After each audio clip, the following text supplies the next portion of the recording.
નમસ્કાર વિદ્યાર્થી મિત્રો, programming in C Gujarati video સિરીઝમાં હું ડૉક્ટર અશ્વિન ડોબરે આપનું સ્વાગત કરું છું. આ વિડીયોમાં આપણે પ્રોગ્રામિંગ સીનો ખૂબ જ અગત્યનો ટૉપિક એવો સ્ટ્રક્ચર ઇન સી વિશે આપણે ડિસ્કસ કરીશું. અને એકચ્યુઅલી તેને યુડીટી એટલે કે યુઝર ડિફાઇન્ડ ડેટા ટાઈપ પણ કહેવામાં આવે છે.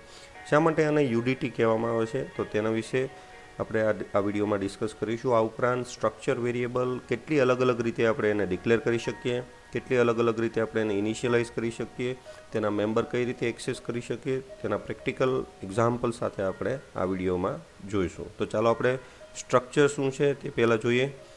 સ્ટ્રક્ચર જે છે એને યુડીટી કહેવામાં આવે છે, યુઝર ડિફાઇન્ડ ટાઈપ. આમ જોઈએ તો સી પ્રોગ્રામિંગની અંદર બે પ્રકારની મેઇન ડેટા ટાઈપ હોય છે: બિલ્ટ ઇન ડેટા ટાઈપ, જેને પ્રિમિટિવ ડેટા ટાઈપ પણ કહે છે, અને user defined types. Built in data type એટલે કે કેરેક્ટર, ઇન્ટીજર, ફ્લોટ, આ બધી બિલ્ટ ઇન ડેટા ટાઈપ છે. અને આ બિલ્ટ ઇન ડેટા ટાઈપના આધારે આપણી પોતાની ડેટા ટાઈપ છે એ આપણે બનાવી શકીએ, અને એ આપણે સ્ટ્રક્ચરની મદદથી બનાવી શકીએ. સ્ટ્રક્ચર જેવો જ એક કન્સેપ્ટ છે યુનિયન, જે આપણે આવનારા વિડીયોમાં જોશું. યુનિયન અને સ્ટ્રક્ચર કઈ રીતે અલગ છે તેના વિશે પણ આપણે ડિટેલમાં આવનારા વિડીયોમાં જોશું. આ વિડીયોમાં માત્ર આપણે સ્ટ્રક્ચર વિશે જોઈએ. તો સ્ટ્રક્ચર શું છે એકચ્યુઅલી, અને એની જરૂર શા માટે પડી? તો પહેલાં આપણે ડેફિનેશન જોઈએ કે સ્ટ્રક્ચર શું છે. તો structure is a collection of different kind of related data. આ જે વર્ડ છે એ ખૂબ ઇમ્પોર્ટન્ટનો છે. Different kind of related data, જેમાં ડેટા છે એ અલગ અલગ ટાઈપનો હોય અને એનું કલેક્શન્સ હોય. ધારો કે આપણે કોઈ એક સ્ટુડન્ટની ઇન્ફોર્મેશન્સ આપણે લઈએ, તો સ્ટુડન્ટની ઇન્ફોર્મેશનમાં રોલ નંબર આવે, એનું નામ આવે, એનો મોબાઈલ નંબર આવે, એનું જેન્ડર આવે. તો આ બધો જે ડેટા છે એ અલગ અલગ ટાઈપનો. ધારો કે રોલ નંબર છે એ ઇન્ટીજર હોય, નામ છે એ કેરેક્ટર હોય, જેન્ડર છે એ કેરેક્ટર હોય, પાછો મોબાઈલ નંબર છે એ એનો નંબર્સ હોય. ધારો કે આગળ આપણે એજ સ્ટોર કરાવીએ તો એજ છે એ ફ્લોટમાં આવે. પણ આ બધો ડેટા એક ગ્રુપ કરીએ તો એક સ્ટુડન્ટનો ડેટા થાય, અથવા તો એક સ્ટુડન્ટની ઇન્ફોર્મેશન થાય. તો જ્યારે આપણે કોઈ, અને એ બધો જ જે ડેટા છે એ રિલેટેડ, કોને રિલેટેડ? તો કે એક સ્ટુડન્ટ રિલેટેડ છે. તો આ પ્રકારે આપણે જ્યારે ડેટા સ્ટોર કરવો હોય ત્યારે આપણે સ્ટ્રક્ચર ડિક્લેર કરવાનો હોય છે. એટલે કે it can manage different type of data in single entity or A group. ટૂંકમાં એક જ ગ્રુપમાં એ અલગ અલગ ટાઈપનો ડેટા છે એ મેનેજ કરી શકીએ છીએ. તો ચાલો આપણે સ્ટ્રક્ચર અને એરેની પહેલાં કમ્પેરિઝન સમજીએ, તો આપણને આઈડિયા આવશે. કારણ કે તમને એમ થશે કે એરેમાં પણ ગ્રુપ ઓફ ડેટા આપણે સ્ટોર કરીએ છીએ, તો સ્ટ્રક્ચરની જરૂરિયાત શા માટે છે? તો એરે આપણે ઓલરેડી જોઈ ગયા છે. ધારો કે આપણે એરે ડિક્લેર કરીએ ઇન્ટીજર x ઓફ 5, અને એની અંદર આપણે વેલ્યુ સ્ટોર કરીએ, તો અહીંયા તમે જોઈ શકો છો કે એરે જે છે એની ડેફિનેશન કે array is a collection of similar type of data. Similar એટલે જો આ એરેને આપણે ઇન્ટીજર ડિક્લેર કર્યો તો એ ગ્રુપ ઓફ ડેટા મેનેજ કરે, પણ એ ઇન્ટીજર ટાઈપના જ. આપણે આમાં 10, પછી કોઈ કેરેક્ટર, પછી કોઈ સ્ટ્રિંગ કે ફ્લોટ, આવી વેલ્યુ ગ્રુપ ઓફ જેને કહેવાય અલગ અલગ ડેટા ટાઈપની વેલ્યુ આપણે એરેમાં સ્ટોર કરી શકતા નથી. ધારો કે આપણે નેમ નામનો કેરેક્ટર એરે ડિક્લેર કર્યો હોય તો એની અંદર માત્ર કેરેક્ટર જ સ્ટોર થશે. તો આ રીતે મિત્રો એરે જે છે it is a collection of similar type of data. એરેમાં એક જ પ્રકારનો ડેટાનું કલેક્શન છે. જ્યારે સ્ટ્રક્ચરની વાત આપણે કરીએ તો સ્ટ્રક્ચર જે છે એ ગ્રુપ છે પણ અલગ અલગ ટાઈપના ડેટા. ધારો કે અહીંયા આપણે સ્ટ્રક્ચર સ્ટુડન્ટ છે, આપણે સ્ટુડન્ટની ઇન્ફોર્મેશન મેનેજ કરવી છે, તો એક ડેટા હશે એ રોલ નંબર જે ઇન્ટીજર ટાઈપનો હશે, બીજો ડેટા જેન્ડર જે કેરેક્ટર ટાઈપનો હશે, અને એજ જે ફ્લોટ ડેટા ટાઈપ નો વેરિયેબલ્સ હશે. તો આ રીતે મિત્રો સ્ટ્રક્ચર જે છે એ અલગ અલગ પ્રકારના ડેટાનું ગ્રુપ છે, જ્યારે એરે છે એ એક જ પ્રકારના ડેટાનું અથવા તો સિમિલર ટાઈપ ઓફ ડેટાનું ગ્રુપ છે. તો આ મેજર ડિફરન્સ છે. બીજો ડિફરન્સ કે કોઈ પણ એરેની સાઇઝ આપણે જોઈએ તો અથવા મેમરી પોઈન્ટ ઓફ વ્યૂ આપણે જોઈએ, ધારો કે ઇન્ટીજર x ઓફ 5, તો મેમરીમાં એ કેટલી સાઇઝ રોકશે? તો આપણને ખ્યાલ છે કે એક ઇન્ટીજર વેલ્યુ છે એ 2 બાઇટ ઓક્યુપાય કરે. તો અહીંયા 5 સાઇઝ આપણે આપી હોય તો 5 મલ્ટીપ્લાય બાય 2 એટલે ટોટલ 10 સાઇઝ હશે. તો જેમ આપણે એરેનું નામ આપીએ છીએ એમ અહીંયા આપણે સ્ટ્રક્ચરનું નામ પણ આપીએ છીએ કે સ્ટ્રક્ચર સ્ટુડન્ટ્સ.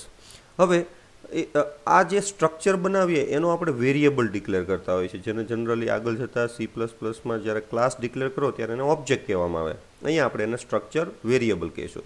તો અહીંયા S1, તો S1 જે છે એ આ સ્ટ્રક્ચર સ્ટુડન્ટ્સનો વેરિયેબલ છે અને આ S1 જે છે એને જે વેરિયેબલ છે એના 3 મેમ્બર કહેવાય, ધારો કે રોલ નંબર, જેન્ડર અને એજ, રાઈટ. તો S1ની જે સાઇઝ છે એ કોના આધારે છે? તો કે એના મેમ્બરની સાઇઝ આધારે. એટલે આપણે જોઈએ કે સ્ટુડન્ટ અને બીજું આને યુઝર ડિફાઇન શા માટે કહેવામાં આવે સ્ટ્રક્ચરને? કારણ કે મારે અત્યારે 3 મેમ્બર ડિક્લેર કરવા, ધારો કે તમે 5 મેમ્બર ડિક્લેર કરો, કોઈ 10 મેમ્બર ડિક્લેર કરે, તો એક પ્રકારનું આપણે આપણી પોતાની યુઝર ડિફાઇન ડેટા ટાઈપ બનાવીએ છીએ, સ્ટ્રક્ચર સ્ટુડન્ટ્સ. આપણી ડેટા ટાઈપનું નામ રહેશે સ્ટુડન્ટ, સ્ટ્રક્ચર સ્ટુડન્ટ. અને આ ડેટા ટાઈપના આધારે આપણે અલગ અલગ વેરિયેબલ ડિક્લેર કરશું. કઈ રીતે ડિક્લેર થાય આવનારી સ્લાઇડમાં આપણે જોઈએ. તો S1ની સાઇઝ આપણે ધારો કે કાઉન્ટ કરવી હોય તો એના મેમ્બર જે હશે એની સાઇઝ છે એ ઇક્વિવેલન્ટ ટુ સ્ટ્રક્ચર વેરિયેબલની સાઇઝ થશે. ધારો કે રોલ નંબર 2 બાઇટ ઓક્યુપાઈ કરશે, કેરેક્ટર જેન્ડર 1 બાઇટ ઓક્યુપાઈ કરશે અને ફ્લોટ એજ છે એ 4 બાઇટ. સો 4 + 1 + 2 એટલે ટોટલ 7. તો અહીંયા S1ની જે સાઇઝ હશે એ ટોટલ 7 બાઇટ છે એ મેમરીમાં ઓક્યુપાઈ થશે. અને S1 જે છે એ એક મેમરીમાં એક બ્લોક હશે, એક ગ્રુપ હશે જેની અંદર આ 3 મેમ્બર જે છે એ ડિક્લેર થયેલા હશે. તો આ મેજર ડિફરન્સ સ્ટ્રક્ચર અને એરેની વચ્ચે છે. તો ચાલો આપણે હવે આગળ જોઈએ કે જે સ્ટ્રક્ચર જે છે એ ડિક્લેર કઈ રીતે થાય. તો એની જનરલ સિન્ટેક્સ આપણે જોઈએ તો સ્ટ્રક્ટ જે છે એ કીવર્ડ છે, પછી આપણે કોઈ પણ સ્ટ્રક્ચરનું નામ આપવાનું જેને ટેગનું નામ પણ કહેવામાં આવે છે, ત્યાર પછી કર્લી બ્રેસ સ્ટાર્ટ થશે અને જે કંઈ પણ મેમ્બર ડિક્લેર કરવા હોય, મેમ્બર એટલે નોર્મલ વેરિયેબલ, પહેલાં ડેટા ટાઈપ આપવાની, પછી સ્ટ્રક્ચર મેમ્બર્સનું નામ અથવા વેરિયેબલનું નામ.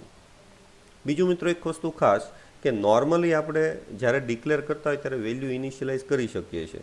સ્ટ્રક્ચરના મેમ્બર જે છે એ અહીંયા ડિક્લેરેશન ટાઈમે ઇનિશિયલાઇઝ થતા નથી, ખાસ ધ્યાન રાખો. એટલે તમારી રિક્વાયરમેન્ટ પ્રમાણે ધારો કે આપણે એક સ્ટુડન્ટનું સ્ટ્રક્ચર બનાવીએ છીએ, એમાં આપણે name, GR number, mobile number, age, address, city આ બધું સ્ટોર કરવું છે, તો બધા જ વેરિયેબલ જે છે વિથ ડેટા ટાઈપ આમાં ડિક્લેર કરવામાં આવે છે. અને ત્યાર પછી એક વસ્તુ ખાસ ધ્યાન રાખવાની કે કર્લી બ્રેસ જ્યાં પૂરો થાય ત્યાં સેમિકોલોન, આ એની સિન્ટેક્સ છે. તો એક એક્ઝામ્પલ લઈએ આપણે. ધારો કે આપણે સ્ટુડન્ટની ઇન્ફોર્મેશન મેનેજ કરવી છે, તો સ્ટુડન્ટની ઇન્ફોર્મેશનમાં કઈ કઈ ડિટેલ આપણે મેનેજ કરવી છે, તો એ બધી જ ડિટેલના વેરિયેબલ છે આપણે સ્ટ્રક્ચરની અંદર ડિક્લેર કરવાના. ધારો કે struct student, integer roll number આપણે એક સ્ટોર કરવો છે, ત્યાર પછી જેન્ડર સ્ટોર કરવું છે એટલે એ કેરેક્ટર અને એજ. તો અહીંયા આપણે ડાયરેક્ટ કોઈને ડિફોલ્ટ વેલ્યુ આપી નથી શકતા. ધારો કે આપણે ઇન્ટીજર રોલ નંબર =0 ન લખી શકીએ. ડાયરેક્ટ વેલ્યુ આપણે અહીંયા ડિક્લેરેશન ટાઈમે સ્ટ્રક્ચરમાં આપી શકતા નથી, બરાબર. ત્યાર પછી અહીંયા સ્ટ્રક્ચર S1નો એક આપણે સ્ટુડન્ટ સ્ટ્રક્ચરનો આપણે એક વેરિયેબલ ડિક્લેર કર્યો છે. આ વેરિયેબલ અહીંયા ડિક્લેર કરો તો પણ ચાલે. એની બીજી મેથડ છે મેઇન ફંક્શનમાં આપણે ડિક્લેર કરીએ તો પણ ચાલે. બીજું એક વસ્તુ મિત્રો, ડિક્લેરેશન જે સ્ટ્રક્ચરનું છે એ મોસ્ટલી મેઇન ફંક્શનની બહાર કરવામાં આવે છે. એટલે સ્ટ્રક્ચર જે આપણે ડિક્લેર કરશું એ મેઇન ફંક્શનની બહાર, અને મેઇન ફંક્શનમાં આપણે આ સ્ટ્રક્ચરનો વેરિયેબલ ડિક્લેર કરશું. અને મેમરીમાં એ વેરિયેબલ છે એની અંદર કયા મેમ્બર હશે, તો કે રોલ નંબર, જેન્ડર અને એજ. બીજી વસ્તુ, સ્ટ્રક્ચરની અંદર જે વેરિયેબલ ડિક્લેર કરીએ છીએ એને ઘણા બધા નામથી ઓળખવામાં આવે છે. એને સ્ટ્રક્ચરના મેમ્બર પણ કહેવાય, સ્ટ્રક્ચરના વેરિયેબલ પણ કહેવાય, સ્ટ્રક્ચરના એલિમેન્ટ્સ પણ કહેવાય, સ્ટ્રક્ચરના એટ્રીબ્યુટ્સ પણ કહેવાય, સ્ટ્રક્ચરના ફિલ્ડ પણ કહેવાય, ઘણા બધા નામથી. પણ આપણે અહીંયા સ્ટ્રક્ચરના એલિમેન્ટ્સ અથવા સ્ટ્રક્ચરના મેમ્બર તરીકે ઓળખશું, અને એનો જે વેરિયેબલ ડિક્લેર કરીએ એને આપણે સ્ટ્રક્ચરનો વેરિયેબલ કહીશું. તો ચાલો ડિક્લેરેશન્સ આપણે જોઈએ કે કેટલી રીતે આપણે સ્ટ્રક્ચરના વેરિયેબલ અલગ અલગ રીતે ડિક્લેર કરી શકીએ.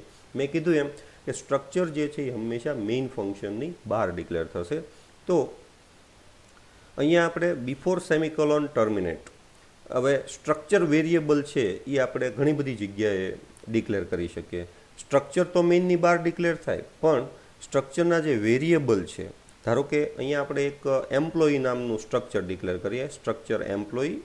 એમાં આપણે ધારો કે ઇન્ટીજર આઈડી, એનો બેઝિક સેલરી, 2 ડિટેલ ઇન્ટીજરની, નામ જે છે એ કેરેક્ટર એરે, અને ફ્લોટ DAHR અને ગ્રોસ સેલરી. તો આવું આપણે એમ્પ્લોયીની ઇન્ફોર્મેશન છે એ સ્ટોર કરવી છે. જો હું એક જ E1 ડિક્લેર કરું તો એનો મિનિંગ એમ કે આપણે એક એમ્પ્લોયીની ડિટેલ સ્ટોર કરશું. ધારો કે મારે 2 એમ્પ્લોયીની ડિટેલ સ્ટોર કરવી છે, તો બીજા એમ્પ્લોયીનો વેરિયેબલ આપણે E2 ડિક્લેર કરશું. ત્રીજા એમ્પ્લોયીની ઇન્ફોર્મેશન સ્ટોર કરવા માટે E3. આ રીતે આપણે n number of structure variable declare કરી શકીએ. એક વસ્તુ અહીંયા કન્ફ્યુઝન ન થાય, ખાસ ધ્યાન રાખજો. અહીંયા જે સ્ટ્રક્ટ EMP આપ્યું છે, તો અહીંયા EMP સ્ટ્રક્ચરનું નામ છે. જ્યારે E1 E2 E3 આ બધા સ્ટ્રક્ચર વેરિયેબલ છે અને આ વેરિયેબલ કોના છે તો કે સ્ટ્રક્ચર ડિક્લેર થઈ જાય પછી આ સ્ટ્રક્ચરના મેમ્બરને આપણે એક્સેસ કરવા હોય તો એના વેરિયેબલ ડિક્લેર કરવા પડે. તો પહેલી મેથડ જે છે વેરિયેબલ આપણે જ્યાં સ્ટ્રક્ચર ડિફાઇન કરીએ અને સેમિકોલોનની પહેલાં આ રીતે પણ આપણે E1 E2 E3 E4 E5 આ રીતે પણ સ્ટ્રક્ચર વેરિયેબલ ડિક્લેર કરી શકીએ. આ છે એ ફર્સ્ટ મેથડ છે. બીજી એક વસ્તુ કે આપણને ખ્યાલ છે કે સ્ટ્રક્ચર છે એ મેઇન ફંક્શનની બહાર ડિફાઇન કરીએ છીએ અને જો અહીંયા વેરિયેબલ આપણે મેન્શન કરીએ તો E1 E2 E3 આપણે થ્રુ આઉટ પ્રોગ્રામમાં કોઈ બી જગ્યાએ એક્સેસ કરી શકીએ એટલે એક પ્રકારના એ ગ્લોબલ વેરિયેબલ જે છે એ બની જાય છે. બીજી મેથડ જે છે એ ગ્લોબલ ડિક્લેરેશન સેક્શનમાં એટલે પહેલાં માત્ર તમે સ્ટ્રક્ચર ડિક્લેર કરો જેમાં બધા મેમ્બર્સ અહીંયા સેમિકોલોન પૂરું થઈ ગયા પછી અને મેઇન ફંક્શન તો આપણે નીચે લખીએ છીએ તો સ્ટ્રક્ચર કમ્પ્લીટ થયા પછી આપણે સ્ટ્રક EMP એટલે કે સ્ટ્રક્ચરનું નામ ત્યાર પછી E1 E2 E3 તો મેઇનની બહાર આપણે જે વેરિયેબલ ડિક્લેર કરીએ છીએ તો એનો મિનિંગ એમ કે ગ્લોબલ વેરિયેબલ ડિક્લેર થઈ જશે. આ પણ E1 E2 છે એ થ્રુ આઉટ આખા પ્રોગ્રામમાં આપણે એક્સેસ કરી શકીએ. તો અહીંયા અને આ બે મેથડમાં એક જ ડિફરન્સ છે કે જ્યારે તમે સેમિકોલોનની બાજુમાં વેરિયેબલ ડિક્લેર કરો છો તો ત્યાં ફરીવાર સ્ટ્રક EMP તમારે રિપીટ કરવાની જરૂર પડતી નથી પણ સેમિકોલોન પછી ધારો કે તમારે વેરિયેબલ ડિક્લેર કરવા હોય તો અહીંયા સ્ટ્રક EMP જે સ્ટ્રક્ચરનું નામ છે એ આપણે અહીંયા રિપીટ કરવું પડે પછી વેરિયેબલના નામ. તો આ બીજી મેથડ છે. તમે તમારા પ્રોગ્રામમાં કોઈ બી મેથડ યુઝ કરી શકો. અને ત્રીજી મેથડ જે જનરલી આપણે યુઝ કરતા હોઈએ છીએ કે જેમાં આપણે પહેલાં સ્ટ્રક્ચર છે એ ડિફાઇન કરશું બધા મેમ્બર જે છે એ સેમિકોલોન અને આ જે સ્ટ્રક્ચર છે એ મેઇન ફંક્શનની ઉપર ડિક્લેર કરશું અને ત્યાર પછી મેઇન ફંક્શનની અંદર આપણે સ્ટ્રક EMP એટલે કે સ્ટ્રક EMP અને જેટલા પણ આપણે સ્ટ્રક્ચરના મેમ્બર ડિક્લેર કરવા એ આપણે મેઇન ફંક્શનની અંદર ડિક્લેર કરશું. હવે આ બે વચ્ચે ડિફરન્સ એ છે કે અહીંયા જે સ્ટ્રક EMP છે એ મેઇનની બહાર ડિક્લેર કર્યા છે એટલે E1 E2 છે એ ગ્લોબલ વેરિયેબલ થશે જ્યારે અહીંયા જે સ્ટ્રક્ચર વેરિયેબલ છે E1 E2 E3 મેઇન ફંક્શનની અંદર ડિક્લેર કર્યા છે એટલે E1 E2 E3 આ માત્ર મેઇન ફંક્શનની અંદર જ એક્સેસ થશે એની બહાર એક્સેસ થશે નહીં. તો મિત્રો સ્ટ્રક્ચર વેરિયેબલ ડિક્લેર કરવાની ત્રણ અલગ અલગ મેથડ છે. મોસ્ટલી આપણે આ મેથડ છે એ વધારે યુઝ કરતા હોઈએ છીએ. તમે કોઈ બી મેથડ જે છે એ કરી શકો. તો આપણે જોયું સ્ટ્રક્ચર કેમ ડિફાઇન થાય સ્ટ્રક્ચરના વેરિયેબલ કેમ ડિક્લેર થાય. હવે આપણે જોઈએ કે સ્ટ્રક્ચર વેરિયેબલ જે છે એ હજી ચોથી મેથડથી પણ ડિક્લેર થાય છે ટાઈપડેફ કીવર્ડથી. તો ટાઈપડેફ કીવર્ડથી કઈ રીતે તો સ્ટ્રક એમ્પ્લોયી અને ત્યાર પછી એના મેમ્બર એન્ડ સેમિકોલોન. હવે ટાઈપડેફ કીવર્ડનો જનરલી યુઝ જે છે એ એક ઓલ્ટરનેટ નામ આપવા માટે થાય છે. ધારો કે અહીંયા આપણા સ્ટ્રક્ચરનું નામ સ્ટ્રક એમ્પ્લોયી છે તો અહીંયા ટાઈપડેફ સ્ટ્રક એમ્પ્લોયી એકચ્યુઅલી આપણે આખા સ્ટ્રક્ચર એમ્પ્લોયીનું નામ શોર્ટ ફોર્મ આપણે EMP કરી નાખીએ તો એકચ્યુઅલી આપણી ડેટા ટાઈપ જે છે યુઝર ડિફાઇન ડેટા ટાઈપ એટલે કે સ્ટ્રક્ચર એમ્પ્લોયી આપણે આખું એમ્પ્લોયી નામ નથી રાખવું તો એની જગ્યાએ આપણે EMP કરવું હોય તો ટાઈપડેફ સ્ટ્રક એમ્પ્લોયી અને એનું શોર્ટ ફોર્મ આપણે EMP કરવું હોય ત્યાર પછી આપણે જ્યાં પણ વેરિયેબલ ડિક્લેર કરવો હોય ત્યાં એમ્પ્લોયી સ્ટ્રક એમ્પ્લોયી આખું નહીં લખવાની જરૂર પડે પણ માત્ર તમે EMP લખો EMP E1 E2 E3 તો પણ ચાલશે. એટલે આ એક પ્રકારનો આપણે કેમ ઇન્ટીજર X, Y, Z તો ઇન્ટીજર એક બિલ્ટ ઇન ડેટા ટાઈપ છે એમ EMP આપણી પોતાની યુઝર ડિફાઇન ડેટા ટાઈપ કારણ કે આ EMP નામ કોને આપ્યું છે આપણે યુઝરે. તો ટાઈપડેફથી મોસ્ટલી આપણે શું કરીએ છીએ give alternative name of employee structure એટલે આપણે જે કંઈ પણ સ્ટ્રક્ચરનું નામ આપ્યું હોય એનું એક ઓલ્ટરનેટ નામ શોર્ટ ફોર્મ આપણે જેને કહીએ એ આપીએ છીએ. બીજું આ ટાઈપડેફ લખવાની પહેલી મેથડ છે. આવી જ રીતે તમે ટાઈપડેફ અહીંયા પણ લખી શકો ટાઈપડેફ સ્ટ્રક એમ્પ્લોયી અને આપણે જે શોર્ટ ફોર્મ જે આપવું છે એ અહીંયા સેમિકોલોનની બાજુમાં. અહીંયા ખાસ એક ધ્યાન રાખજો કે જો તમે ટાઈપડેફ યુઝ કર્યું હોય અને અહીંયા તમે જે કંઈ પણ વર્ડ લખો તો આ સ્ટ્રક્ચરનો વેરિયેબલ નથી પણ જે સ્ટ્રક્ચર જે છે એનું શોર્ટ ફોર્મ છે. એટલે હવે મેઇનમાં તમારે એનો સ્ટ્રક્ચર વેરિયેબલ ડિક્લેર કરવો હોય તો અહીંયા માત્ર આપણે એનું જે શોર્ટ ફોર્મ જે છે એ જ લખશું. હવે અહીંયા આગળ સ્ટ્રક કીવર્ડ લખવાની જરૂર છે નહીં. જો તમે ટાઈપડેફથી ડેફિનેશન લખી હશે અને એ સ્ટ્રક્ચરનું અહીંયા શોર્ટ ફોર્મ આપ્યું હશે તો માત્ર એ શોર્ટ ફોર્મ એટલે આવું કરવાથી શું થશે એક પ્રકારનું આપણને જેમ બિલ્ટ ઇન ડેટા ટાઈપ કેમ ઇન્ટીજર X, Y, Z લખીએ એવું જ આપણને આ EMP અને આ E1 E2 E3 આ બધા વેરિયેબલ છે. તો આ રીતે આની પહેલાંના એક્ઝામ્પલમાં આપણે જોયું છે કે જો અહીંયા આપણે નોર્મલી સ્ટ્રક EMP ડિક્લેર કરીએ તો અહીંયા આપણે મેઇનની અંદર સ્ટ્રક કીવર્ડ યુઝ કરવો પડે છે સ્ટ્રક્ચર વેરિયેબલ ડિક્લેર કરવા માટે. પણ જો તમે ટાઈપડેફ યુઝ કરો ટાઈપડેફ સ્ટ્રક એમ્પ્લોયી અને મેમ્બર્સ રાઈટ. અને અહીંયા તમે શોર્ટ ફોર્મ આપશો તો અહીંયા સ્ટ્રક કીવર્ડ યુઝ કરવાની જરૂર નથી, માત્ર EMP યુઝ કરશો તો પણ વેરિયેબલ ડિક્લેર થશે. ઘણા બધા પ્રોગ્રામમાં યુઝર છે અથવા તો આ ફોર્મેટ પણ વધારે યુઝ કરવામાં આવે છે. ટાઈપડેફ સ્ટ્રક એટલે ટાઈપડેફ કીવર્ડ જે છે એકચ્યુઅલી આખું સ્ટ્રક એમ્પ્લોયી આપણી જે યુઝર ડિફાઇન ડેટા ટાઈપનું નામ છે એનું શોર્ટ ફોર્મ આપણે જે બનાવીએ છીએ અને એ શોર્ટ ફોર્મ જ આપણે વેરિયેબલ ડિક્લેર કરવા માટે યુઝ કરશું, સ્ટ્રક્ચરના વેરિયેબલ ડિક્લેર કરવા માટે. તો ટાઈપડેફ કીવર્ડથી કઈ રીતે ડિક્લેર થાય તેના વિશે જોયું. હવે આપણે આ જે સ્ટ્રક્ચર વેરિયેબલને ઇનિશિયલાઇઝ કઈ રીતે કરવું. ઇનિશિયલાઇઝ એટલે આપણે એમાં વેલ્યુ અસાઇન કરવી હોય તો બે રીતે સ્ટ્રક્ચર વેરિયેબલ્સ ઇનિશિયલાઇઝ થાય. એક સ્ટેટિક ઇનિશિયલાઇઝેશન અને એક યુઝર પાસેથી વેલ્યુ લઈને એટલે કે પ્રિન્ટએફ સ્કેનએફ ફંક્શનથી. તો પહેલાં આપણે જોઈએ, મેં પહેલાં પણ કીધું એમ કે સ્ટ્રક્ચર જ્યારે ડિક્લેર કરીએ, સ્ટ્રક્ચરની ડેફિનેશન જ્યારે ડિક્લેર કરીએ ત્યારે કોઈ મેમ્બર જે છે એ ડાયરેક્ટ ડિક્લેરેશનની અંદર ઇનિશિયલાઇઝ થતા નથી. એટલે આ મેથડ જે છે એ ઇનકરેક્ટ મેથડ છે. તો કરેક્ટ મેથડ શું છે તો કે સ્ટ્રક સ્ટુડન્ટ અને પહેલાં માત્ર ડેફિનેશન ડિક્લેર કરવાની અને જ્યારે મેઇનની અંદર આપણે આ જે સ્ટ્રક સ્ટુડન્ટ્સ એકચ્યુઅલી અહીંયા મિસિંગ છે, સ્ટ્રક સ્ટુડન્ટ્સ લખવાનું હોય છે કારણ કે અહીંયા આપણે ટાઈપડેફ યુઝ નથી કર્યું. તો સ્ટ્રક સ્ટુડન્ટ આખું અહીંયા લખવું પડશે, સ્ટ્રક સ્ટુડન્ટ પછી S1. તો S1 શું છે તો કે સ્ટ્રક સ્ટુડન્ટ્સ સ્ટ્રક્ચરનો વેરિયેબલ છે. ત્યાર પછી ઇઝ ઇક્વલ ટુ એક વસ્તુ ખાસ ધ્યાન રાખવું, જ્યારે કરલી બ્રેસમાં તમે ડેટા આપો છો ત્યારે અહીંયા જે મેમ્બર જે સિક્વન્સમાં હોય એ જ સિક્વન્સમાં મેમ્બર અહીંયા વેલ્યુ આપવાની. ધારો કે 101 છે તો S1ની અંદર પહેલો મેમ્બર GR નંબર છે તો આ 101 છે એ એના GR નંબરમાં અસાઇન થશે. પછી અશ્વિન ધારો કે નામ છે તો એ નેમ મેમ્બરમાં અસાઇન થશે અને 20 જે છે એ એજમાં અસાઇન થશે. તો જ્યારે તમે ઇનિશિયલાઇઝેશન કરો છો, જ્યારે સ્ટ્રક્ચર વેરિયેબલ ડિક્લેર કરો ત્યારે અહીંયા જે વેલ્યુની સિક્વન્સ હોય એ અહીંયા મેમ્બરની સિક્વન્સ પ્રમાણે આપવાની. આપણે અશ્વિન નામ પહેલાં ન રાખી શકીએ કારણ કે પહેલો મેમ્બર છે એ GR નંબર છે. તો આ રીતે આપણે કોઈ પણ સ્ટ્રક્ચર વેરિયેબલને ઇનિશિયલાઇઝ કરવો હોય ત્યારે એને જ્યારે ડિક્લેર કરીએ ત્યારે અહીંયા કરલી બ્રેસમાં વેલ્યુ આપી શકીએ છીએ. ત્યાર પછી બીજી મેથડ્સ, આ ઉપરાંત આપણે ઇનિશિયલાઇઝેશન જેમ આપણે 3 રીતે ડિક્લેર કરી શકીએ એમ 3 જગ્યાએ આપણે ઇનિશિયલાઇઝ પણ કરી શકીએ. તો ધારો કે આપણે સ્ટ્રક્ચર એમ્પ્લોયીની અંદર ID, નેમ અને સેલરી આ રીતના 3 મેમ્બર છે અને ધારો કે તમે સ્ટ્રક્ચરનો વેરિયેબલ છે અહીંયા સેમિકોલોન પહેલાં ડિક્લેર કર્યો હોય E1, તો E1ને ઇનિશિયલાઇઝ કરો તો ત્યાં પણ તમે ઇઝ ઇક્વલ ટુ કરી 101 પરેશ એન્ડ 20,000. તો અહીંયા પણ 101 આઈડીમાં સ્ટોર થશે, પરેશ નેમમાં સ્ટોર થશે અને 20,000 સેલરીમાં સ્ટોર થશે. આ જ રીતે ધારો કે સ્ટ્રક્ચર વેરિયેબલ તમે ગ્લોબલ પાર્ટમાં ડિક્લેર કર્યો હોય સ્ટ્રક EMP E1 તો આ રીતે ઇનિશિયલાઇઝ કરી શકો.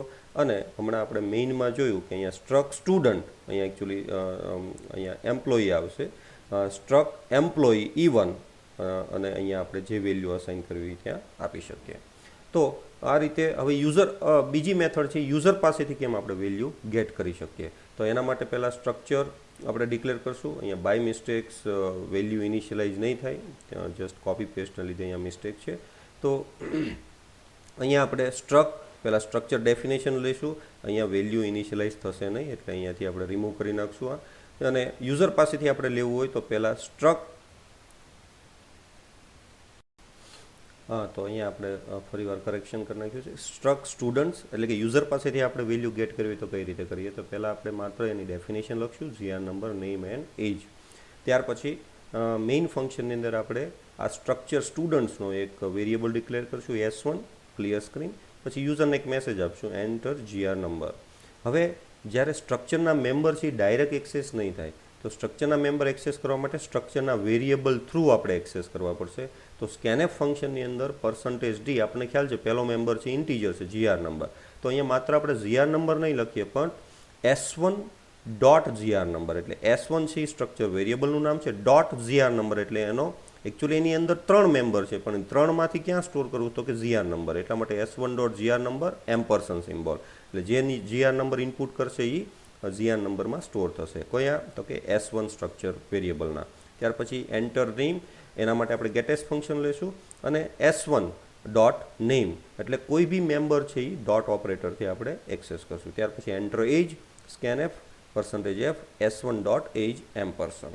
આ રીતે આપણે વેલ્યુ છે યુઝર પાસેથી ઇનપુટ કરાવશું અને આ સેમ વેલ્યુ આપણે જ્યારે ડિસ્પ્લે કરાવવી હોય ત્યારે જ્યારે કોઈ સ્ટ્રક્ચર વેરિયેબલ જે છે એના થ્રુ એના મેમ્બર એક્સેસ કરવા હોય ત્યારે આપણે ડોટ ઓપરેટર યુઝ કરીએ છીએ. અને માત્ર આપણે ડિસ્પ્લે કરવું હોય તો GR નંબર %D, માત્ર GR નંબર નહીં લખવાનું પણ S1.GR નંબર, નેમ પણ એ રીતે S1.name અને એજ S1.age. તો આ રીતે મિત્રો આપણે યુઝર પાસેથી જ્યારે સ્ટ્રક્ચરના મેમ્બર છે ઇનપુટ કરવા હોય અને ડિસ્પ્લે કરવા હોય તો આ રીતે કરી શકીએ.